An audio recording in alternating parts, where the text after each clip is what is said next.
Tinatayang aabot sa mahigit 35,000 pasahero ang bibiyahe sa Parañaque Integrated Terminal Exchange ngayong araw. At live mula sa PTEX, nasa frontline ng balitang yan, si Nina Ongpauco. Nina, kamusta nga ang dagsa ng mga pasahero dyan sa PTEX?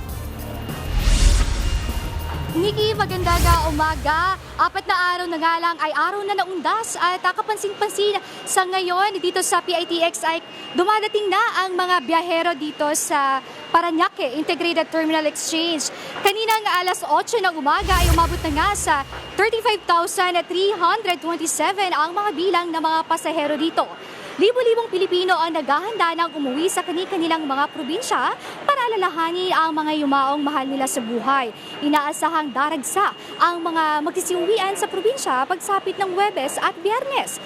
Kaya ang pamunuan ng PITX, katuwang ang InDrive at iba't ibang ahensya ng gobyerno, ibinatupad ang oplang biyaheng ayos at ligtas. Nakikipagtulungan ng PITX sa iba't ibang ahensya tulad ng Department of Transportation o DOTR, Land Transportation Franchising and Regulatory Board or LTFRB, Land Transportation Office, Metropolitan Manila Development Authority or MMDA at the Philippine National Police o PNP.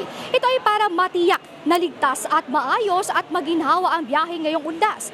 Nakabantay na rin ang mga otoridad at gayon din nagpapaikot ng K9 para tiyakin ang kaligtasan ng mga biyahero. Ang ilan sa ating mga kapatid ngayon palang babiyahe na para hindi sumubay sa dagsaan ng mga pasahero sa mga susunod na araw.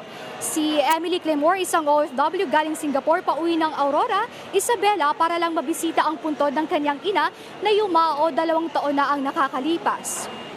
Nikki, inaasahan ng PITX na dagdag 20% na pagtaas ng mga biyahero dito sa Parañaque Integrated Terminal Exchange o PITX at tinatayang aabot sa 180,000 ang pasahero bawat araw mula October 27 hanggang November 5 at daragsa ito sa susunod na araw dito sa Parañaque Integrated Terminal Exchange. Nikki? Yan ang Express Report ni Nina Ongpauco. Mga kapatid, Nikki de Guzman po. Para sa pasada ng mga rumaratsyadang balita, mag-follow at mag-subscribe na sa social media pages ng News 5.